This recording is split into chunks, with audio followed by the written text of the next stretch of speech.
Hey, Carl Sherry, Synergy Health and Healing. So we're going to talk a little bit of stretching today. We're going to go through a bit of a hip flexor stretch. So there's 5 hip flexors, but the one we're going to really work with today, we're going to stretch rec fem, but we're going to stretch it in 2 ways. So often, because it's a 2-joint hip flexor, it works the knee and the hip. We're going to bring both of those in at the same time. And often, even if you're reasonably flexible in either or, it's that crossing over between the two that can be really tricky and sticky. So ideally we have a pad and something to lean on just to offset the body having to work on balancing out. So I've got a little block here, I've got a pad down on the floor. First thing I do is I start with my tight side, my other leg goes forward beyond the bench. I can drop and rest onto here.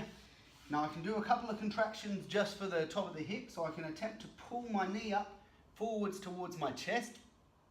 I may do that for 5, 4, 3, 2, 1, ease off, big breath, relax, and let those hips drop forward a little more.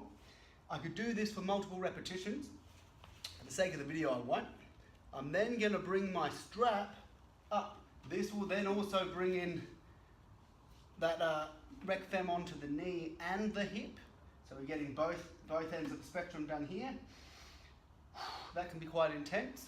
I can then either choose to extend from the knee, so I push into the strap, 6, 5, 4, 3, 2, 1, I ease off, breath, progress that stretch. So you can see it starts to relax and we can trick the brain to go a little further into the stretch. We could repeat off the knee or we could bring the hip in, so I might pull that knee back up, 6, 5, 4, 3, 2, 1, and drop those hips a bit lower.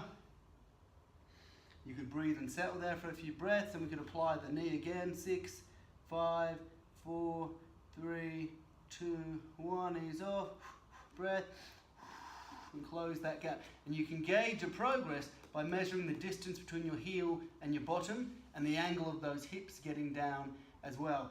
Ideally you do say 3 to 5 repeats on each part, so I might do that for the foot, that for the hip, but you can also obviously get great benefit doing either of these in isolation. And once you're done, you would slowly ease out off the strap. I would then use my hands and my front leg to bring my body back up to keep this nice and loose, and then ease out and go to the other side, which is going to be your looser side, looking to rectify any imbalance we've got from the left side to the right side. Hope that helps. Thanks, guys.